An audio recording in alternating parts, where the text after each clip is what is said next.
Hey there, welcome back, welcome to 30 days of JavaScript. तो जैसा कि आपको पता है हम 22 क्वेश्चन ऑलरेडी कर चुके हैं अपनी 30 क्वेश्चन की सीरीज़ में। अगर आपने नहीं देखा है तो आप प्लेलिस्ट का लिंक ऊपर आई बटन में आ रहा होगा, इवन मैंने अपने डिस्क्रिप्शन में भी डाल रखा है। ऑल्सो अगर आपने अभी तक चैनल को सब्सक्राइब नहीं किया तो प्लीज़ चैनल को सब्सक्राइब कर लीजिएगा। तो आज हम करेंगे अपना question number 23। Let's get started. तो हमारे क्वेश्चन का नाम है ग्रुप बाय। ये एक मीडियम लेवल का क्वेश्चन है। तो देखते हैं अपना क्वेश्चन क्या कह रहा है। Right code that enhances all array such that you can call the array dot group by function method on any array and it will return a grouped version of the array. अब ये grouped version क्या होता है वो भी देख लेते हैं। A grouped array is an object where each key is the output of function array and each value is an array containing all items in the original array with that key। तो basically question में हमें कुछ ऐसा prototype दे रखा है जिसमें group by अपना function है जिसके अंदर हम fn पास कर रहे हैं। तो एक एग्जांपल के साथ समझते हैं। जैसे हमें एक एरे दिया गया है कि जैसे id पे 1 है, id 1 है, id 2 है, और फंक्शन जो अपना fn है वो कुछ भी हो सकता है। तो पहले एग्जाम्पल में जो हमें फंक्शन दिया है वो क्या कर रहा है, ये कर रहा है return item dot id। Basically id के हिसाब से अपने एरे को ग्रुप कर रहा है। तो अपना आउटपुट कुछ ऐसा आएगा, जैसे 1 पे हमारा ये id पड़ा है और ये पड़ा है, एंड id 2 पर हमें ये पड़ा है, तो इसका हमें ग्रुप बना के रिटर्न कर देना। दूसरा एग्जांपल चेक करते हैं। दूसरे एग्जांपल में हमें एरे कुछ ऐसे गिवन है 1 2 3 1 3 5 1 5 9, और अपना जो फंक्शन है वो क्या कर रहा है, वो लिस्ट जीरोथ एलिमेंट की जो लिस्ट है उसके बेसिस पे अपनी ग्रुपिंग कर रहा है। तो जीरोथ एलिमेंट अपना 1 है, तो उस पर कौन कौन से एलिमेंट है, 1 2 3 है, 1 3 5 है, 1 5 9। बाकी लेट से अगर इसमें होता 2 5 9 तो इसमें डालते हैं हम 2 एंड इसमें डाल देते हैं 2 5 9। तो फर्स्ट एलिमेंट जो जीरोथ इंडेक्स पे है उस पे उसके अकॉर्डिंग हम ग्रुपिंग कर रहे हैं। तो ये सब जो चीज़ है हम ग्रुप बाय फंक्शन से यूज़ कर सकते हैं, जो कि लोडेस लाइब्रेरी में अवेलेबल है, बट वो हमें यूज़ नहीं करना एज पर द क्वेश्चन। तो एक बार समझते हैं ये क्वेश्चन कैसे करेंगे। तो हमें यहाँ अपना कोड का टेम्पलेट दे रखा है जहाँ हमें array dot prototype dot group by दिया हुआ है। तो जो अपना ग्रुप बाय फंक्शन है ये एक पैरामीटर ले रहा है फंक्शन एज एन आर्ग्यूमेंट।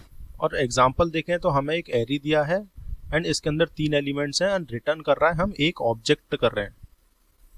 तो रिटर्न हम एक चीज़ कर रहे हैं, हमें गिवन है मल्टीपल एलिमेंट्स और इन पे कुछ हमें फंक्शन परफॉर्म करना है। तो इस केस में हम एक एरे का फंक्शन यूज़ कर सकते हैं जो कि क्या करता है, एरे के हर एलिमेंट पे एक फंक्शन परफॉर्म करता है एंड एक सिंगल वैल्यू हमको आंसर रिटर्न करके देगा। तो ऐसा फंक्शन हमने ऑलरेडी कवर कर चुके हैं जो कि reduce function, array dot reduce. तो उसका सिंटैक्स देखते हैं, कुछ ऐसा होता है।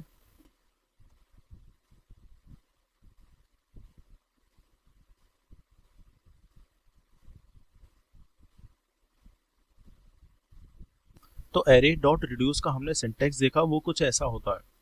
हम लिखते हैं एरे डॉट रिड्यूस और अंदर एक फंक्शन पास करते हैं और कॉमा इनिशियल वैल्यू। इसमें इनिशियल वैल्यू जो है ये ऑप्शनल होती है। अगर हम ये इनिशियल वैल्यू मेंशन नहीं करेंगे तो हमारा जो पहला एलिमेंट होगा वही हमारा इनिशियल वैल्यू प्रोवाइड करेगा। और ये जो फंक्शन है हम इसको बाहर डिफाइन करके सीधा अंदर कॉल भी कर सकते हैं या अंदर भी डिफाइन कर सकते हैं, और डिफाइन करने के भी काफ़ी तरीके होते हैं, लाइक एरो फंक्शन। तो इसमें हमें पहले भी देखा था कि हमारा जो टोटल होता है, टोटल या फिर एक्यूमुलेटर जो भी होता है, ये हमें मेंशन करना मस्ट होता है। एंड जो अपनी करंट वैल्यू है ये भी ज़रूरी है। बाकी अपना करंट इंडेक्स एंड एरे है ये भी अपना ऑप्शनल होता है। तो मेनली जो फंक्शन के अंदर ये दोनों चीज़ें अपनी मस्ट टू राइट होती हैं। तो हमें एरे तो यहाँ दिया नहीं गया, तो हमने पहले देखा था हम प्रोटोटाइप यूज़ करते हैं तो हम दिस कीवर्ड का यूज़ कर सकते हैं। तो यहाँ भी हम दिस कीवर्ड का यूज़ करेंगे एंड उसको हम रिटर्न कराएंगे। तो मैं कुछ ऐसा लिख दूंगा, रिटर्न दिस डॉट रिड्यूस,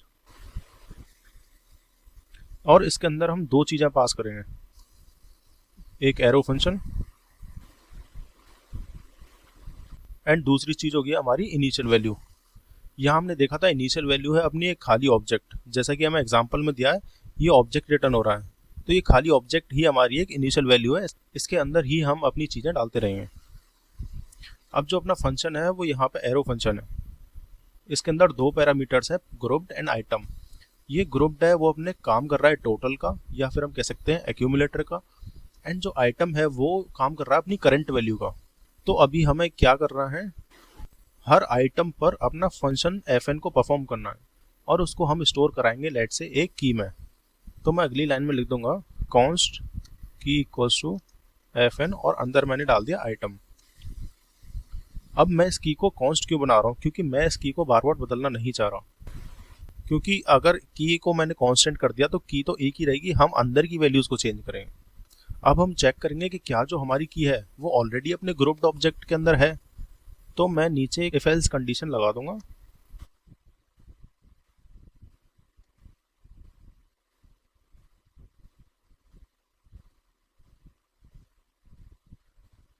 अब ये इफ कंडीशन चेक करिए कि हमारी जो की जो है वो ग्रुप्ड में नहीं है, तो उस की पे हम एक खाली एरे डाल देंगे।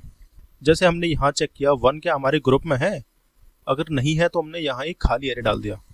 अब खाली एरे हमने डाल दिया तो अब इसमें हमें ये आइटम्स पुश करने होंगे। ये भी एक आइटम है, तो इनको अब हमें एरे में पुश करना होगा। तो मैं नीचे यहाँ लिख दूंगा ग्रुप्ड